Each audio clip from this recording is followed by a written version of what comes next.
Hello and welcome to the Encouraging Word Show. I am Jamila Freelain, your host. Now, again, for those of you who may not have seen the show before or may not be familiar, let me tell you a little bit about the Encouraging Word Show. Well, first up, the Encouraging Word Show is really meant to inspire, to help prepare students and parents for college and career preparation, and to help you reduce some costs as well. So we always provide different winning tips and strategies, and the whole purpose and the concept of this show came from a book that I wrote called Free Money for College.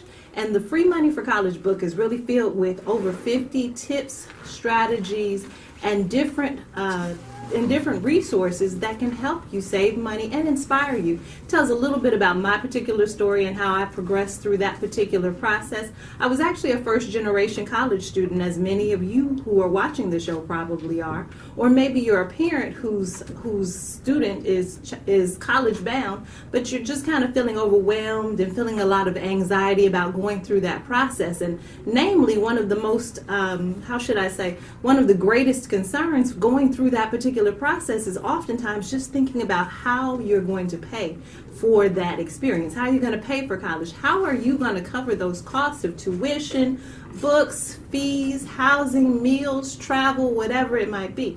Well, of course, one of the things that you may recognize is that scholarships are very popular. Scholarships are probably the most popular way that people at least know of conceptually to offset your college costs. So tonight's show is actually very special because I'm going to be talking a lot about scholarships, and I feel like scholarships are definitely a big asset if you're going through that college-bound process. Now, they're not the only thing that's available, and that's one of the things that I talk about in the book as well, because there is a misnomer in believing that only scholarships are the only thing that you can look to rescue you from college costs. If you play your cards right and you strategize, and especially if you're that person who starts in middle school, and again, I can't emphasize that enough, but if you start early, oh my gosh, the sky is the limit, and you can offset your costs. Matter of fact, you don't even really have to maybe look for scholarships your junior and senior year if you play your cards right and you strategize and start that early. But for those of you who are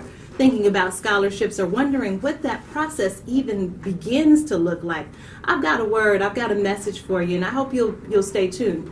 So first off, I want to talk to you a little bit about the different kinds of scholarships. There's several different categories, but the first one that I want to talk to you about is going to come up on the screen there. You'll see it. It says merit.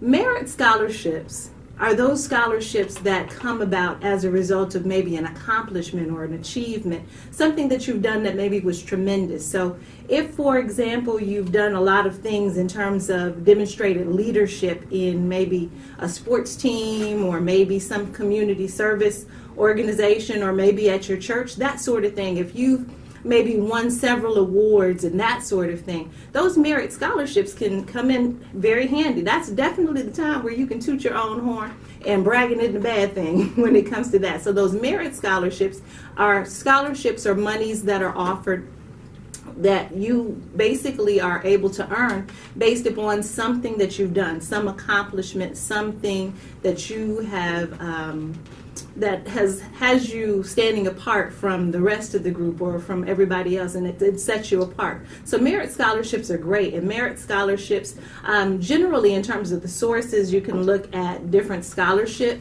organizations such as foundations, maybe community organizations. A lot of colleges and universities offer merit-based scholarships, especially for certain maybe programs of study, that sort of thing. And then oftentimes employers offer merit scholarships as well. So those are some of the different sources that you can go to for merit scholarships. Now, merit scholarships is only one of the types of scholarships that we want to talk about for today. Another scholarship, another possible opportunity for you if you're looking at scholarship opportunities and wondering what's out there, athletic scholarships are, of course, very popular. And we've all heard about the person who maybe got on a full ride to XYZ school, that sort of thing.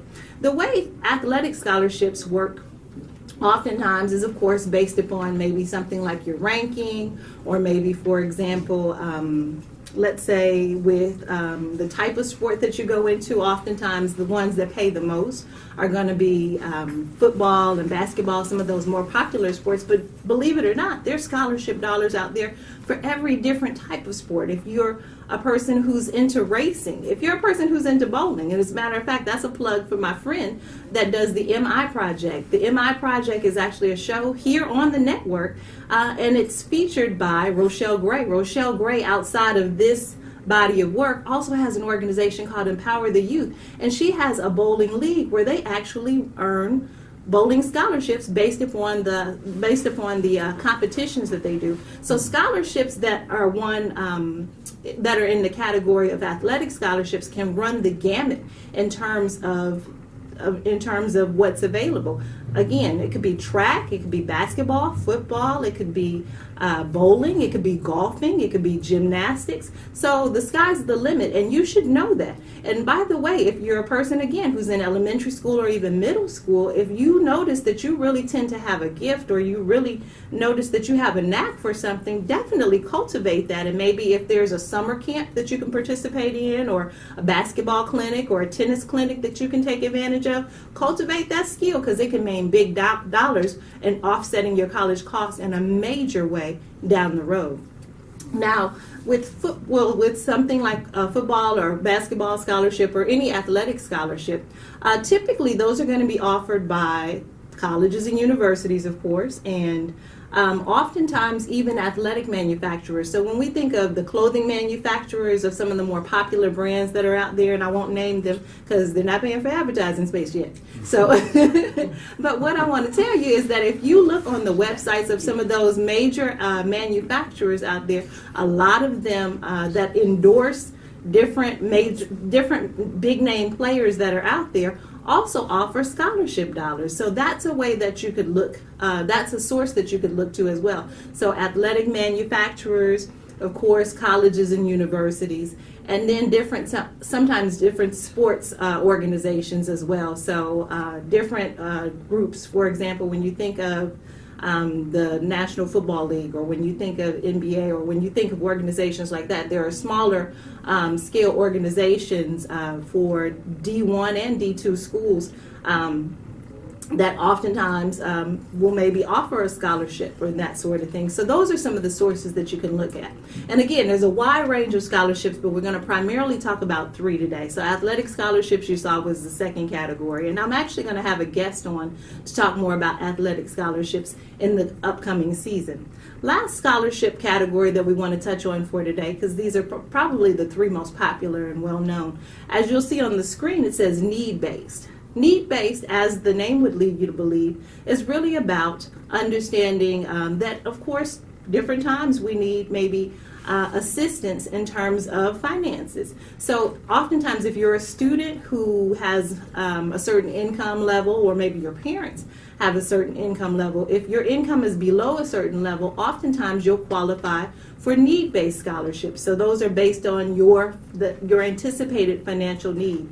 And that can come from a realm of different sources as well. So typically with need-based scholarships, that could be from an organization, a community group, that sort of thing, some foundation. It might come from colleges and universities. Oftentimes colleges and universities offer need-based scholarships for a certain segment or a certain segment of their student population. Maybe need-based, and they recognize that, but because they have maybe so much alumni funding or a strong foundation behind them, they set aside a certain amount to really help balance out the maybe disparities or demographics of their school. So that's something to be aware of. Even if it's a private school where you think, ooh, gosh, just looking at the tuition gives you maybe sticker shock. Well, don't necessarily knock yourself out the box just based upon that, because they may have strong alumni dollars or a foundation with a large source of revenue that can help to offset your costs. And if they have need-based scholarships, and if you're a person who could possibly be eligible to be a recipient of that, then you might set yourself up for a great level of success and, again, cover your costs. Last thing, in terms of need-based scholarships, of course, we talked about foundations and colleges and universities, but also in terms of federal financial aid, that's another huge source. Now, with federal financial aid, typically it's not just necessarily, it's not scholarships, but you'll find need-based grants such as Pell Grants, that sort of thing, that are available to offset your costs. And grants and scholarships, we like those. Why? Because you don't necessarily, well, you don't have to pay them back. So those are always a good thing. And I'm not against student loans necessarily, but I'm against excessive borrowing and borrowing beyond what you need. So that's my tip for the day, and those are some of my tips in terms of understanding the categories that are available in the way of scholarships. Now, again, there's a wide range, but those are probably the three most popular. Real quick, I want to give you a few details about scholarships so you can be a little wiser, and then I'm going to bring on a special guest. I can't wait to tell you guys more about them. But real quick, on your screen, what you'll see is it says full versus partial. Now, full versus partial is in reference to how much coverage or how much of the money that you're receiving is going to be utilized to offset your costs. A full ride or a full scholarship may mean that they pay all of your tuition. It may mean a full ride typically can mean for all 4 years. So what you need to find out when you are awarded a scholarship, or even prior to that, is find out if the scholarship is a full ride, number one, because that lets you know maybe if they are giving you a full ride in terms of tuition. Keep in mind, you still have to pay your housing, you still have to pay your food costs, you have to still pay your transportation. So if you hear the words full ride and think you're on easy street, but you've neglected to look at what that particular scholarship covers, then you could be setting yourself up for failure, because it may still be an additional $10,000 that you just didn't anticipate, unfortunately. So just know that. Another thing that you want to look at is to find out if it's renewable. If it's renewable, that means, guess what? If you meet that criteria that they may set up again and again and again, every year, like clockwork, you make sure that you apply for that scholarship so that you make sure that's your guaranteed income that can cover or offset your costs. So make sure that you're aware of that. A full ride ain't necessarily a full ride if you don't understand all the terms and conditions that come with it. So a full ride scholarship can mean typically all of your tuition, or it can mean your tuition and all of your fees, but you make sure that of what it's inclusive of as you're being awarded. Partial scholarship, just if you look at the root word of partial, it's a part. So it pays maybe a portion. Maybe it pays for some of your tuition and then some of your other costs as well. But again, it's letting you know off the bat, just the name alone, the root word is part, so it's paying a portion. So just know off the bat that if you see that you've got to really be looking at then what's the remainder of that left over. If this is my cost and this is what this scholarship covers, at the end of the day, if you were to put a line there and you subtract this amount from this amount, what do you have left? Because that's on you. And you would need to look at other scholarships or think of ways in which you're going to look at covering those costs. So partial and full scholarship you want to be aware of, as well as understanding the difference between renewable and non-renewable. Non-renewable means, too bad, so sad. We're glad you won, but just know that you're going to have to hustle that following year to get another scholarship. And there's nothing wrong with that, but again, you got to know up front what you're working with, so that way you go into the game or you go into that process very prepared. That being said, understand that every scholarship and every organization operates a little differently, and you always want to understand the contingencies. A contingency, let's make that the word of the day. Contingencies. What a contingency means is that this is contingent upon that. So this is able to happen as long as you do this. So for example, we mentioned with a renewable scholarship, a scholarship may be renewable. Does that mean if you kick it real hard that first year and you get all F's, that they're going to renew your scholarship? Chances are probably not. Being real, with a scholarship, even if it's renewable, be mindful that you may have to maintain a certain GPA. You may have to maintain maybe a certain, you may have to, obviously, if it's an athletic scholarship, if the school is paying for you to compete on their team and they're basing their money on the skills that you're bringing to the table because they want to win their championships and trophies, and in a sense, that helps to bring revenue and generate PR and that sort of thing for their school as well. So if they're anticipating your success in that particular sport, you've got to deliver, right? You've got to make sure that you maybe give your best and that you have to stay on the team. That might be one of the contingencies for your athletic scholarship. Your scholarship may be contingent upon whether or not you're injured. Some of the sports that you play out there are contact sports, so they'll maybe offer you a full ride, but maybe that contingency is based upon you not having to be sidelined or benched due to an injury, and have to wipe out a whole year or 2 years maybe of play. So you want to know those contingencies going in. Know what you're working with, know what you're dealing with, so that way, again, you can make an educated decision. So last 3 things that I want you to be aware of, and I'm going to read from my book really quickly. I have a scholarship chapter here. Actually, it's chapter 30. The chapters are really short. But the scholarship chapter reads like this, and I've got 3 tips here for you, and those will go up on the screen once I'm done. But what it starts off with is saying, you know, what I know now is that you must be deliberate and strategic in your scholarship seeking process. My first suggestion is to pick from low-hanging fruit. Now, when I first heard that, I thought, what in the heck does that mean? It simply means that you should take advantage of the easier opportunities first. So with scholarships, consider the local community groups, consider sports organizations, your employer, and local, even regional businesses that offer scholarships.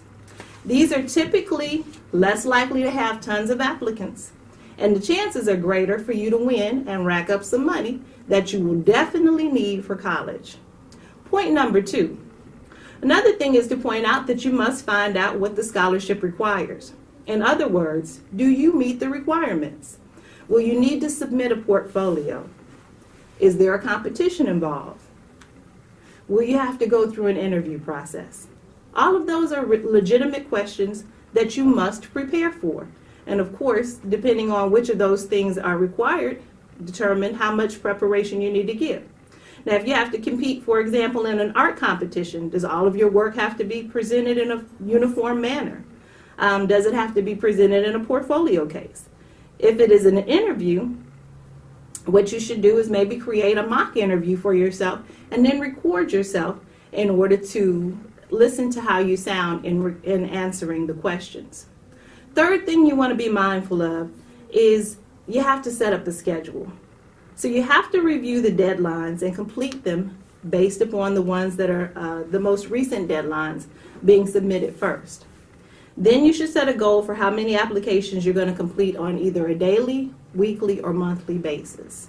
So the bulk of the scholarships that are out there are for high school seniors, but be mindful that even once you're in college, especially with college costs being what they are now, it's far more popular now than ever before that even as a college student you can apply for scholarships. Now, as a high school student, I was in a short play, I ran track, I competed on the speech team. Wasn't very good on the track team, but I looked cute in the uniform. I wrote for the school newspaper.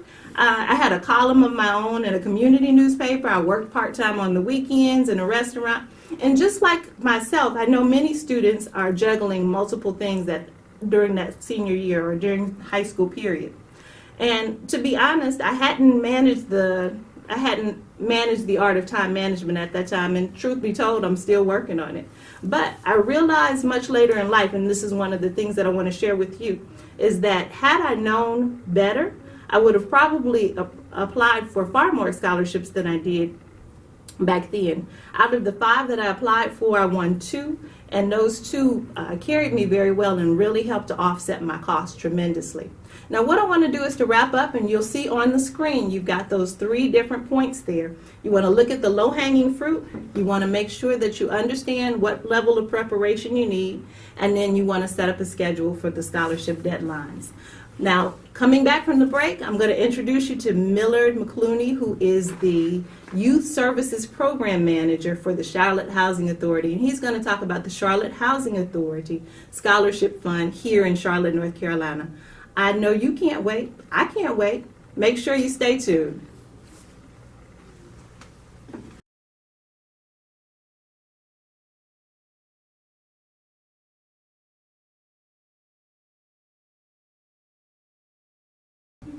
Hey, and we're back with the Encouraging Word Show. Now, again, if you haven't watched the Encouraging Word Show before, this is a show that's really geared towards students and parents, middle school, high school, and, of course, parents of college-bound students, or, for that matter, a parent that's looking at returning to school. Now, I've got a very special guest with me today, and he is nothing short of incredible. He's got a lot of knowledge, a lot of wisdom that he's going to share with us, and he's worked with thousands, probably, at least, of students. Would you say? Was that a lot? Okay, maybe not thousands then, but several students, and hundreds, I would definitely say for sure. Now, hundreds I know for a fact. But that being said, let me tell you a little bit about the show if you're just tuning in. Today with me I have Mr. Millard McCluney, who is the Youth Services Program Manager for the Charlotte Housing Authority. Now, tell me a little bit about what that title requires you to do. What does that what does that mean? Me to do quite a bit. But basically that means that I oversee all of the programming involving youth at the Charlotte Housing Authority. Okay. And that means for all of the properties that have Charlotte Housing Authority residents, is that what you mean? Not only with all the housing properties that we either own or manage, but also our Section 8 portfolio. Okay. So we have a little over 22,000 people that we serve here in Mecklenburg County. That's a small city. Yes. Wow, so tremendous. So tell me, how did the Charlotte Housing Authority begin with this scholarship fund? I know there's the guy who's the board member, and I forget his name, so forgive me. I'm sorry if you're watching, bro. Dr. John Crawford. So, yes, and I actually have a picture that I took with him, too, but I couldn't remember his name. So Dr. John Crawford, you said, right? Yes. So tell me, I know he was the inspiration behind this scholarship fund. He was the one that started the scholarship fund. Started back in 1984. Wow. So it's been in existence for quite a while and it's helped quite a number of students. Basically, the story was a catalyst that created it. A young man that came to him, Dr. Crawford. He was serving as the Youth Services Director at the time. Okay. And he was getting ready to start his senior year in college. And he needed a couple $100 to just make that work. The young man that Dr. Crawford was helping? Yes. Okay. And so Dr. Crawford assisted him with that and just had an epiphany. It's like there are probably other students that have similar situations. Indeed, yes. And so he, being well connected, as Dr. Crawford is in the city, definitely went to business people, people in the faith community, and told them what he wanted to do was to start a fund to be able to help students at the Charlotte Housing Authority pay for college. And in that very first year, they were able to raise $64,000. Wow, and in the first was year. The first year. Wow. And that was the beginning of the Charlotte Housing Authority Scholarship Fund. Wow. And since that time, how much, like, let's say, for example, for this past year, and I don't know if we would refer to that as the fiscal year, but how much money was available to residents that would have applied this spring for going to school? Well, no, I guess for those students that went to school this Starting fall. this fall? All right. Well, for the Charlotte Housing Authority Scholarship, because there are a couple of other scholarships that we also provide. Oh, I wasn't aware of that. It was a total of about $160,000 in scholarships. It was 103 students that we offered scholarships to this year. Right. And he was gracious enough to invite me to the banquet this year, or to the event. They have a wonderful reception. It's magnificent. The parents come out and they're very, very proud. The students are all dressed up. It's magnificent. It's a sight to behold, and it's right downtown in Charlotte. So they have a dinner beforehand. It's just a great reception. It's a great event. And the students, you can see them beaming with pride as they walk across the stage. It's just like it's graduation day. So, and it is. They've graduated. They've got this scholarship. So, now, for each of those students, though, is their amount the same, or how does that work? The amount is not the same. Okay. The scholarship itself is a merit-based scholarship. Okay. Excuse me, a need-based scholarship, but it has a merit component to it. Oh, okay. And that merit component is partially what determines how much money they receive. Gotcha. For freshmen, they can receive anywhere from $1,000 up to $3,000. Okay. And for returning students or students in upper classes, either $1,000 up to $4,000. Okay. And the specific amount is based on their GPA. Okay. So it's a graduated amount Correct. based upon how Correct. long they've been in school, kind of.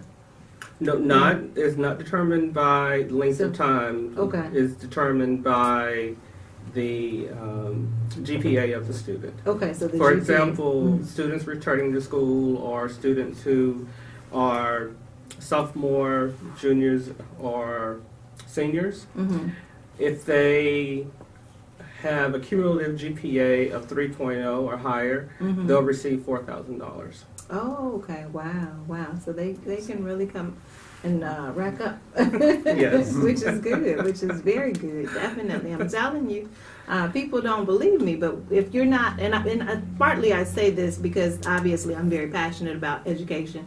I'm very passionate about higher education in particular, and I believe it's a game changer. Let me ask you, is this for students that are just in 4-year traditional colleges, or does this include 2-year schools or vocational programs or anything like that as well? Yes, it includes all of those. Okay. And one of the unique things about the scholarship, it is not for students attending schools in the Carolinas. It's for any school in the United States that they are able to get enrolled in. Right. So they're able to get enough monies and, want to go to the University of Hawaii. Hey. And if they go to the University of Hawaii, I'm so not mad. Well, I appreciate you sharing that. Now, let me ask, too, another question is, first of all, before I even get to the question, I want to say how great that is. And that's something, when we touched on some of the contingencies early on in the first part of the show, that could be one of the criteria that maybe you have to stay in state or go to a state university for a certain scholarship organization that you win a scholarship through, that sort of thing. So that's something to be mindful of as well. Always know those contingencies. That being said, I know you mentioned pretty much any higher education institution. It could be a community college, it could be a vocational program, it could be a 4-year college. Are there any contingencies then on the major?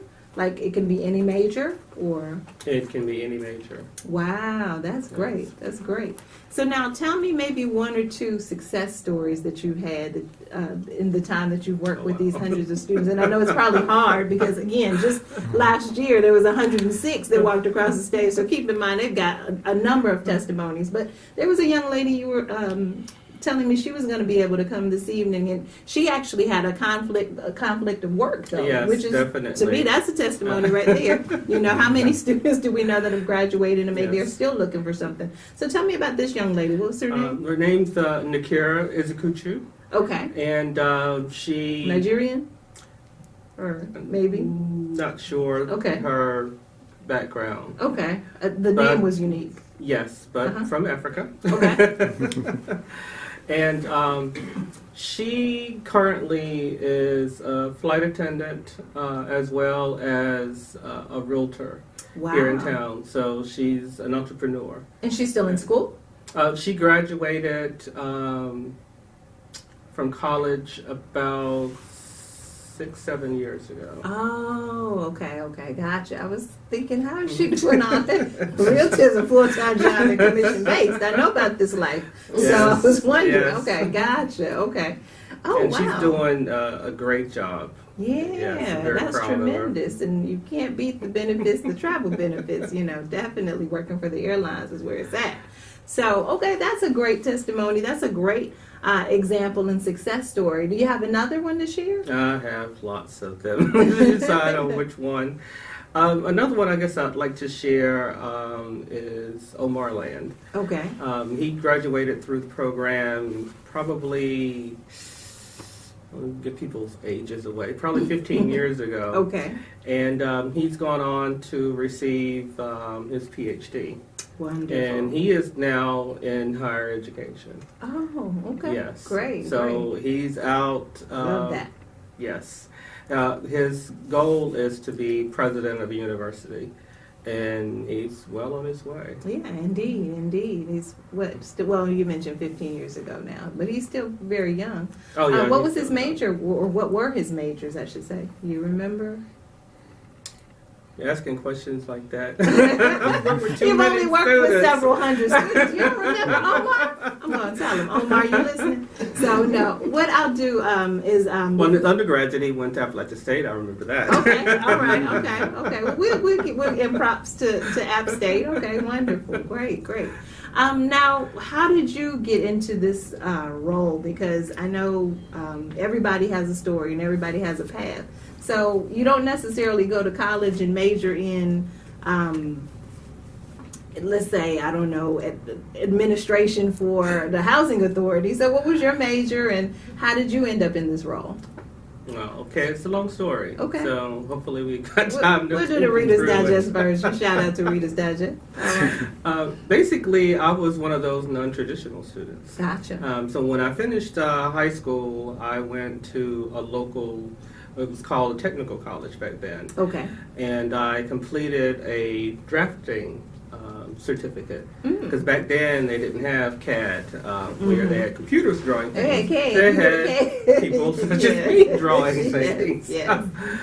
And after a short period of time, decided I did not like sitting at a desk, just, head down and around. So went back to school and decided I was going to go into business. Because there were a lot of different things that I liked doing at the time. So thought that business would be that thing for me. Okay. But took a psychology class and said, wow, I really like this. And then took more psychology classes and ran across an industrial organizational psychology class. And I was like, this is it.